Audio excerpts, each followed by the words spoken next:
Hello, life path number ones. Welcome back to the Sapphire Spider Oracle channel. I hope you guys have missed me. I have missed publishing my tarot so much, and I was going to make a welcome message back to everybody, but I just decided to jump into it and just get into it. And I felt very strongly guided to do this life path series now. It just feels like it's time. I've saged the space. I have my crystals. Let's get started with your animal spirit oracle and see where you are currently at on your life path, what guidance is here for you. It is currently August of 2025, almost September of 2025 when I make these recordings, and these are timeless readings. These apply whenever you find them, whenever the message is there for you. If you resonate, please like, share, comment, and subscribe. Give it a follow, and let's dive in. Life path number one, you got the goat. And it came out in reverse. And it wants me to go ahead and start here because, and this is where, just for you guys specifically, I am also a life path number one. And my tarot card for the year that I pulled on New Year's Day for me was the Devil card. And in the specific deck, it featured a goat. And that card came out in reverse for me. So here it is again, at least for me. And when this hit the table, the altar today, ooh, message just came through for you guys. When this hit the altar today, it was like, you are not the devil. You are not the devil. And the goat is certainly a symbol of the devil through Christianity, but it has been stolen from many pagan religions and symbolisms before that. And that's why I want you to read this card. The symbolism of the goat is caprice, mischief, sexuality, and fertility. The Greek satyr was part goat and part man and represented licentiousness, mischief, and caprice. The goat was also the symbol of Pan, the woodland god of the flocks, fertility, and nature. Pan was a lusty deity whose emblem was the phallus. When hunting was poor or the flocks declined, the Greeks would blame Pan and beat his image with squills, a type of bulbous herb, to release his reproductive energies. Pan was thus an early scapegoat. Russian peasant folklore tells of a similar mischievous forest spirit, the Leshy, which had goat hooves and horns, as well as black fur, wings, and a tail. The Greek god Dionysus was also frequently represented by the image of a goat. Someone with a Dionysian character is considered frenzied, lawless, and possessing orgiastic propensities. Life path number one, there is a lot of, if you are here in the United States, there's a lot of political and collective symbolism that just came through with that scapegoat symbolism. And so they are beating certain people as scapegoats for everything that they deem as wrong in society. So granted, if you're in a different area of the world, you might be on the outside looking into that situation, but that is part of the symbolism that came off her right here. That's why it was in reverse. And also, this goat might be coming to you, and that's where you really need to embrace this symbolism, right? You need to embrace the symbolism of a goat. Goats are not just mischief and sexuality and lustfulness. They are also very hard-headed and very stubborn. And you know what else goats can do? They can eat almost anything. They can eat aluminum cans. They could literally devour anything. And that's kind of more the symbolism that's coming through.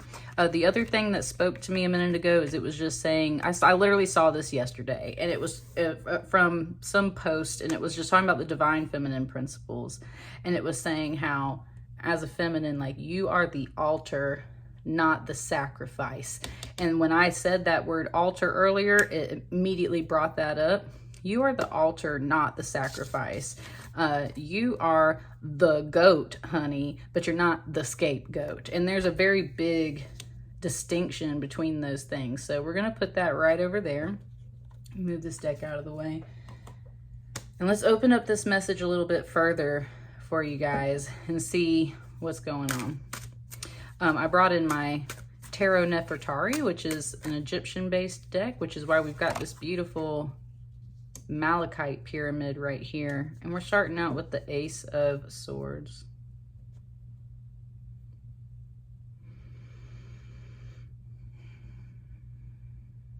And we have the symbol of a hawk, which is the symbol of Horus, the god Horus. And the god Horus is the god of revenge. Woo, woo. Super powerful feminine message just came through there. It was talking about, and it's coming from Horus, and it was talking about his name, Horus. And coming back to that kind of lustfulness and everything, it was literally talking about the term whore. And I was feeling this before I came in here today. Mary Magdalene energy was kind of talking to me before I came in here today. And, you know, she herself was labeled as a prostitute, a whore. And then she became one of Jesus's, like the top disciple, right? The disciple that kissed him on the mouth. One of the most beloved.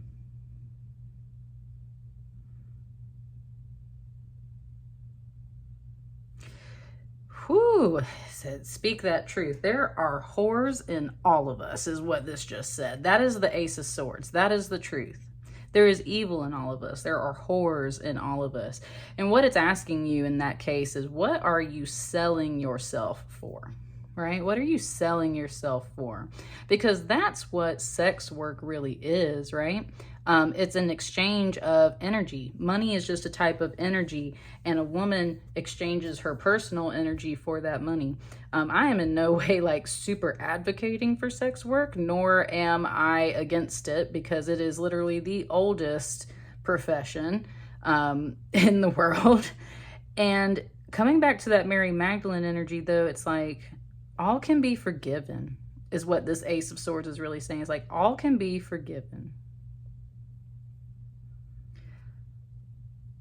All can be forgiven, because the truth of the matter is there is all of that evil in all of us.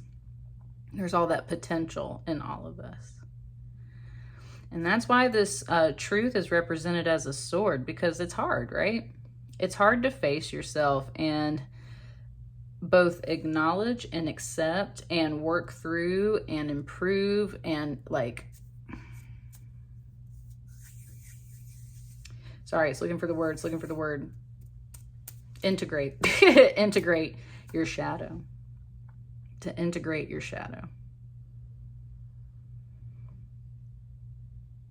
And I think that's the hard part that people aren't willing to realize, is that it's not about being perfect, right? This is an Ace of Swords. This is a very powerful card, and that sword is like, that's a very powerful. And then God of Horus is, or Horus is the god of revenge, because his father Osiris is killed twice, and Horus rises up to take revenge against Set. And that's kind of what it's just saying, is like, there is this spirit of revenge here. There is this spirit of vengeance, because you've watched some things be cut down around you in your life, and you feel like there is both this great evil like abounding and around you, and also that you are being painted up as evil for things that people just, it's just not their way of life. It's just not their system, right? Where it's very much kind of going through the whole Christianity versus paganism and all that, right? And that's what I mean. It's like there was a lot of things that were twisted and stolen and misconstrued, and they are trying to paint you up as a devil, as a scapegoat. Ooh, and something just came through and said, and that's fine. Life path number 1. I've been feeling that vibe lately. Yeah, it's just kind of like accepting it. But it wants to kind of clarify this and like straighten it out and be like, you know, everyone else says the GOAT these days, as in the greatest of all time. And life path number 1, you're starting out with a 1. It's like, first and foremost, you are the GOAT. Second of all, everybody has the potential for this kind of evil and and bad things in their life. And third of all, they can all be redeemed, because that Mary Magdalene energy is coming through just to point out that it can literally all be forgiven. And so what if I was a whore? So what if I was this? So what if I was that? I can be redeemed, and I can reclaim that power and forgiveness for myself within myself, and I can step into that light and be someone different. And I think that's a really beautiful message coming through, and that in itself is vengeance. And woo, it just brought a Beyonce song that said, always stay gracious, best revenge is your paper. Ooh, life path 1. I like this energy you got up in here right now. Let's keep going. Kind of popping the card. I'm gonna close my eyes. Want both my feet on the ground. Woo, to ground myself. There it is.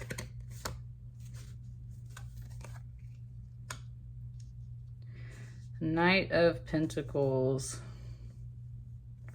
For some reason, it really brought me to the German right here. And I've been feeling that a lot lately anyway, because my grandmother was from Germany and she had the whole accent and everything. I actually, in fact, looked up her voicemail that I have saved in my phone from the other day, because I don't get to hear her voice anymore. She has passed on to the higher realms, and I really miss her voice. And there's a lot that's been going on in our country that is comparable to a lot of, you know, bad German history. And I think that's kind of sort of what this card is saying here.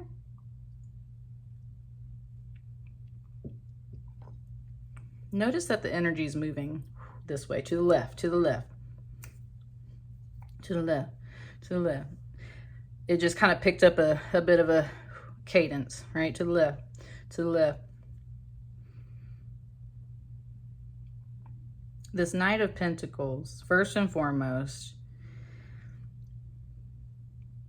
either comes to collect the coin, because they are a knight, right? The page sent the message. The knight comes to collect after the message has been received.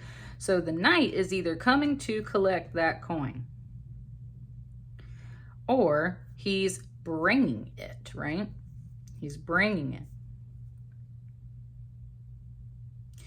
But a Knight of Pentacles is a very slow moving energy, and therefore very steadfast and very trustworthy. Woo, it just gave me a flash of Samwise Gamgee from Lord of the Rings. It said like best friend energy, right? Like even when things are so bad, even when your best friends turn on you, you have Samwise Gamgee energy, where you are going to follow them through thick and thin, no matter what. And it's pointing out like he loves the food, right? Food is a form of energy as well, so that it usually falls under Pentacles because it's earth energy, right? That's what I mean. It's like someone's bringing the money or the sustenance you need. I think you yourself are also bringing it. But it's just kind of saying like you do have teamwork around you. And also it's just kind of, it's talking about that really steadfast energy of pushing through this really long journey that's been really freaking hard. I think both on a personal and, like I said, kind of like a national global scale. And you've got that Samwise energy, like it said, Samwise the Brave, right? Oh, because you know what? Nothing would have happened at the end of that Lord of the Rings movie if Sam hadn't picked Frodo up and carried him up the mountain. And that's the whole, look at you as a horse, right? You got this horse here. You're the one that's going to carry people up the mountain. You're a lot stronger than people think you are, Life Path 1. You might not be the fastest, and you might not even be like the smartest or this or that, but you have this like bravery and courage with you that's going to pick people up, put them on the freaking horse, and carry their ass up the mountain. Ha! And it just gave me holes with carrying Madame Zeroni up the mountain. It said, you are going to break the curse. Woo! It said, you're going to break the curse. What curse are we talking about? Kind of coming back to that German right there. It's like we have such an issue right now with people not being able to see history and reflect on it appropriately. And that's where it just said it doesn't matter what language it's in, the message is the same, right? You're seeing like history repeat itself. You're seeing really dark times come into being, and this is pretty, and you're being used as a scapegoat, right? People are like just all kinds of stuff.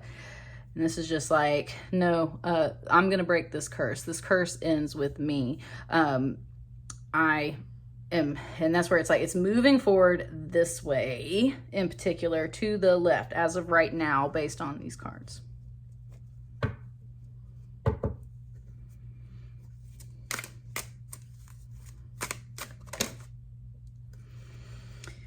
Ooh, and look at those cards falling on that knight right there. You bring in 3 cards, many cards. You see what it wants to do with these.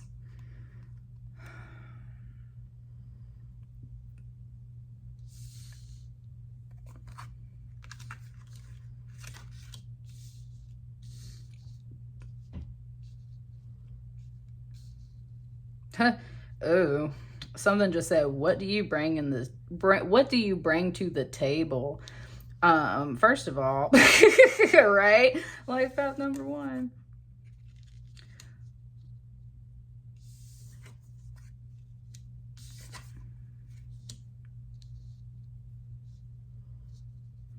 You have brought heartbreak and mental anguish to the table. First and foremost, you have brought pain to the table.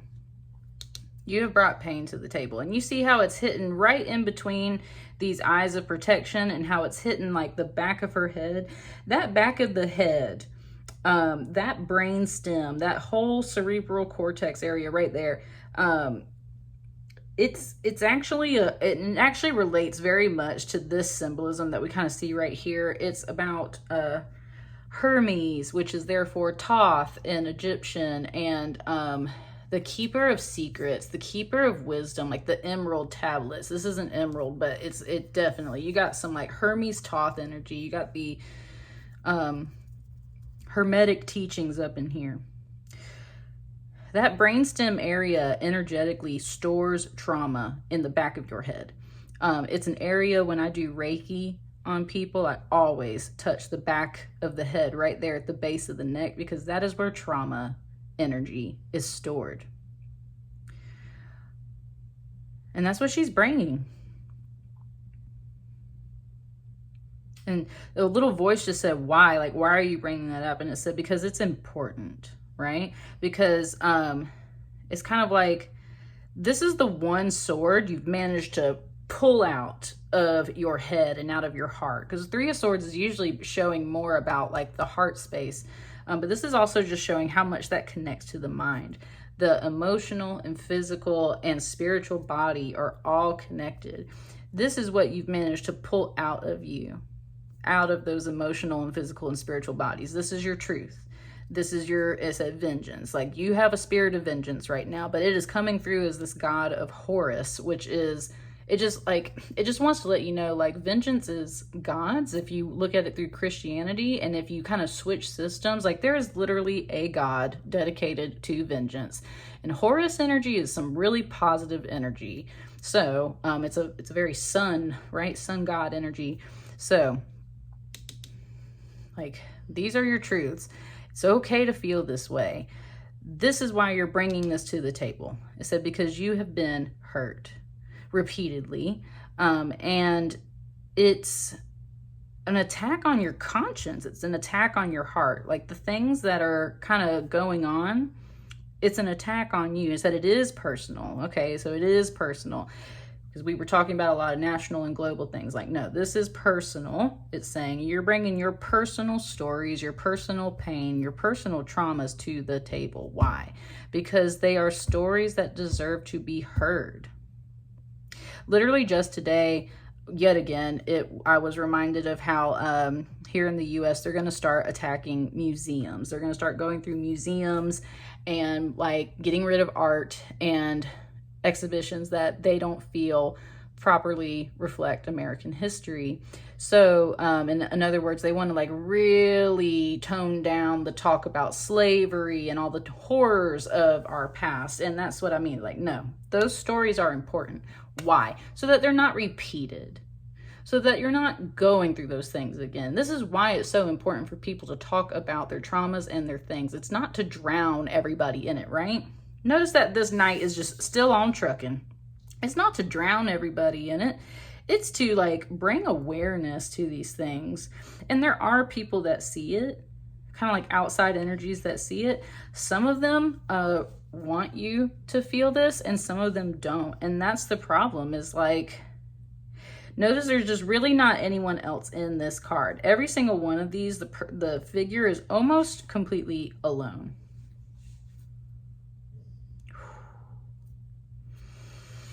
And it brought up a dream that I had at the very beginning of this year. Me personally, I've had just this like, I just say it's a calling. I got called this year throughout all of this political turmoil here in my country. And I've had, okay, yeah, it wants me to talk. Okay, we'll talk. A little story time, Life Path 1. And if you resonate with it, you resonate with it. But if not, you don't. I was sitting right here at this desk on November 4th of 2024. And I was doing some work. And I was reading something on my computer screen. And all of a sudden I realized there was this word in my head.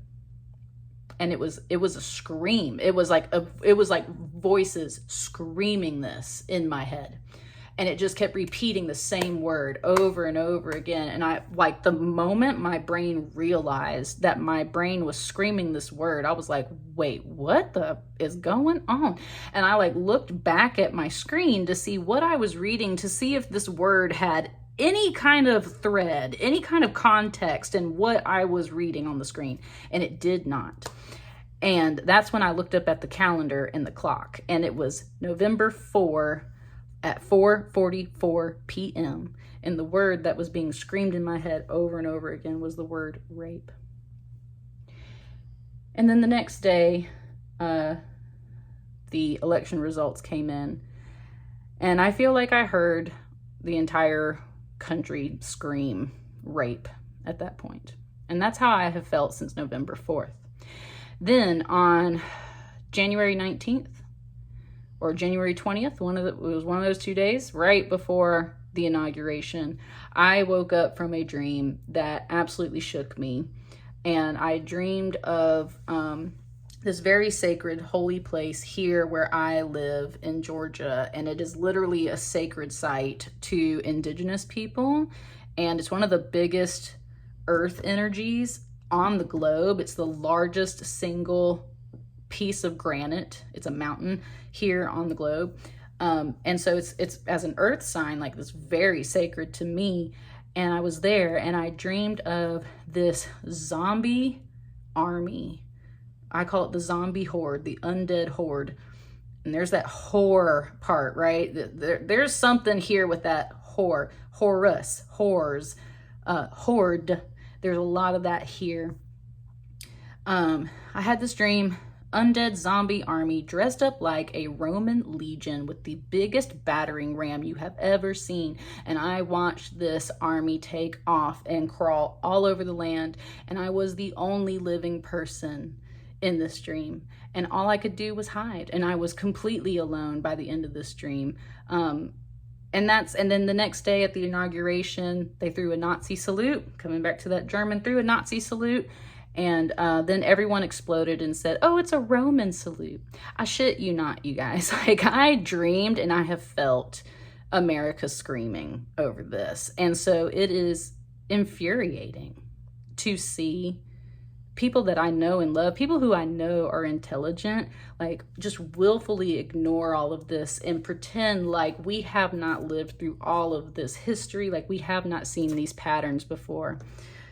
Ooh, it said patterns. Yeah, you bring in the patterns. You bring in the trauma and the patterns up because this shit is important. You are saying life path number 1. It's like, and if I have to be the devil in order to bring that up, then so be it. What else you bring into the table? You bring in a tremendous amount of patience and temperance.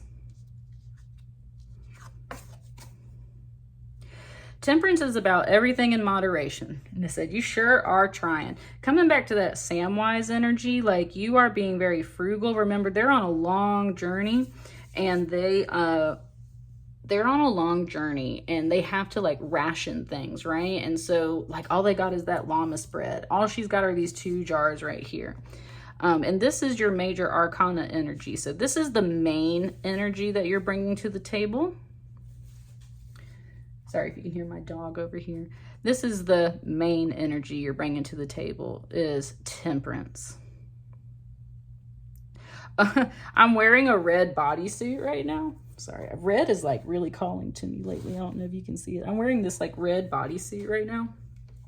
And it was just literally saying like, just in case you needed to know, just in case you really needed to know, this is the main energy you're bringing. It said, because sometimes you worry that you brought too much of this to the table. But it's so important to point out what you're really bringing is this rationing, this moderation. You were trying very hard to stay peaceful and balanced. Notice how she is trying to stay afloat. There's water under here, and there's lotus flowers under here. And it just brought up that same phrase that we've heard a lot about, how the lotus flower comes up out of the mud, right? Ooh, okay, no, this was a goddess speaking to you right here. This is like Mother Isis, which is Horus's mother. This is like Isis. I don't think this is Isis, but like I feel like that's the energy that's trying to talk right now. The things that you like, the enlightenment, the knowledge, the inspiration, the truth, the wisdom, everything that you are trying to bring. Look, there's the lotus flowers over here. Everything you were trying to bring, and it says like you are bringing it. They're already here. But the real stuff that's coming, that major arcana stuff that's going to shift everything, it's still down here in the mud, but look at it. It is growing, right? There's a goddess here for you, Life Path 1, that's like, be confident and stay as calm as possible and be patient, because these changes are growing. The enlightenment that's going to come out of these dark times, the healing that comes out of that trauma, it is still growing. It is just down in the mud right now, and you can't see it. And that's what this goddess is showing you right now. It's like the writing's on the wall. It's going to come about. She's just like protecting it and sheltering it. And also just brought me back to those museum things, because I'm an artist. I care very much about this stuff. I was saying how like museums need to start hiding their artwork before it gets gone. And that's kind of what she is suggesting too, is like, right? It's not that we have to get rid of these things, and it's a shame that we have to even put them away. But in a way, it's like some of these things have to be put in the basement so that they are protected, right? So that they are protected. And we have to ration how much of that we can take out right now. There is a bit of an economic policy kind of talk right there, but it's more about like sheltering. Lotus flowers are always an indication of like that wisdom and that enlightenment. So it's like we have to, we're not getting rid of it, right? We're just putting it beneath the floorboards. Whoa, life path number 1. Just pulled out some House of Dragon with the beast beneath the boards. The beast beneath the boards. Woo! Whoa, y'all. I just rewatched that not too long ago. And you know what made me feel so bad the whole time is that queen who kind of has the weird sight. Everyone thinks that she's crazy in that show, but she's just like over there doing her embroidery and like whispering about all kinds of prophetic stuff, like the beast beneath the boards, and then the freaking beast beneath the boards comes out. Woo! Thank you. My spirit guides are talking to me. It's been so long since I've been here to do this tarot, and they are fully connecting to me today, and it is like, you just don't understand. There are beasts beneath the boards, Life Path 1. Like, there's such a motivational energy right here. There are beasts beneath the boards.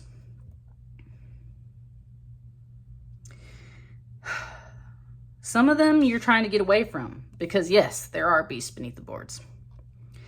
but some of them are your own. Woo! And then it brought it back to this goat, to this devil, and that's where it was like, don't you ever, it gave me a Hosier song, don't you ever tame your demons, but always keep them on a leash, right? That's where that goat energy is like, sometimes when, and this is how you integrate this, right? Because shadow energy is just straight up vengeance. And it doesn't care who gets hurt along the way. It doesn't care about preserving anything. It just cares about getting its way. That is some true devil energy right there. Just getting your way. Just getting your way, right? No matter what. That's not you, Life Path 1.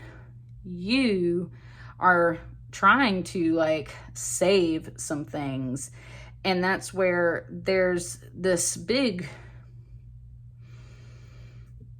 like motivational message about like, please don't worry about it. Like, these things are being saved. You do need to worry about it and you need to be part of that force, but like, these things are not going away. These are being put beneath the floorboards, and these things will come back up later.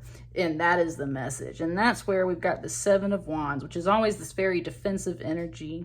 It just gave me a whole bunch of Prince of Egypt energy of the mom taking baby Moses to the river. Right? That song is beautiful. I'm going to put that on my Spirit Songs playlist if I can. Disney sometimes won't let me save those songs, but it's that river song from the Prince of Egypt. River, oh river, flow gently for me. Right? Such precious cargo you bear. Do you know somewhere he can be free? River, deliver him there. That is what Moses' mother is singing. I have a son, and so I always see the hawk and Horus very much as my son as well. And he has come of age, and he is in the military, and it's a scary time out here for us. And this is literally the song I've been singing like all year.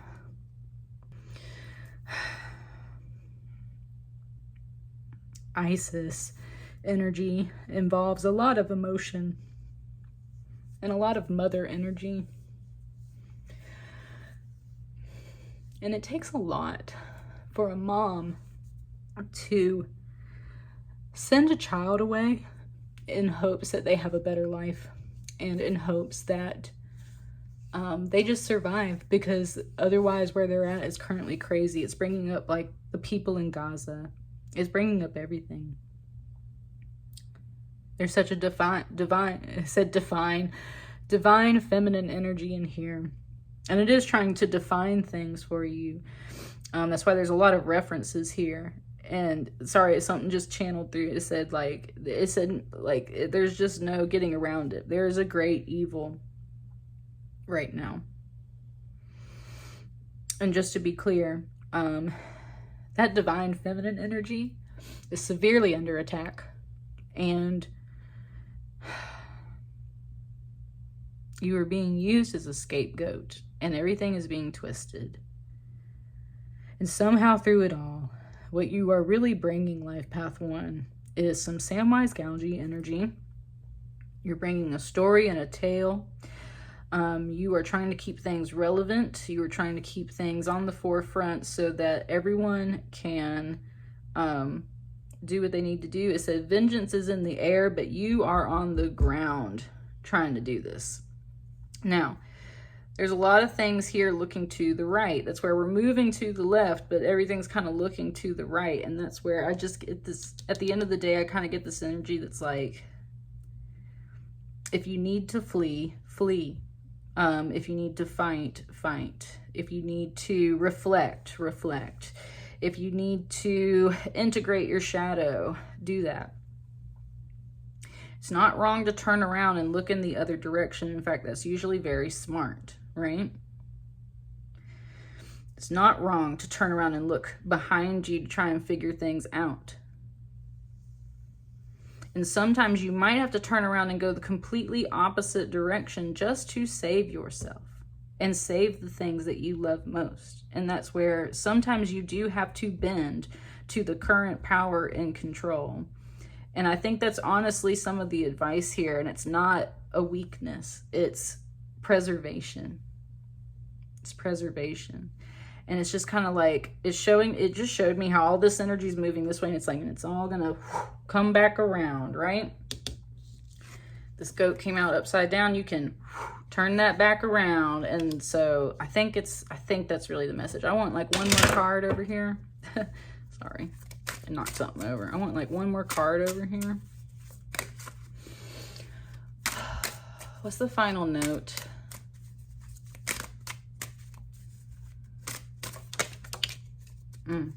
Got two.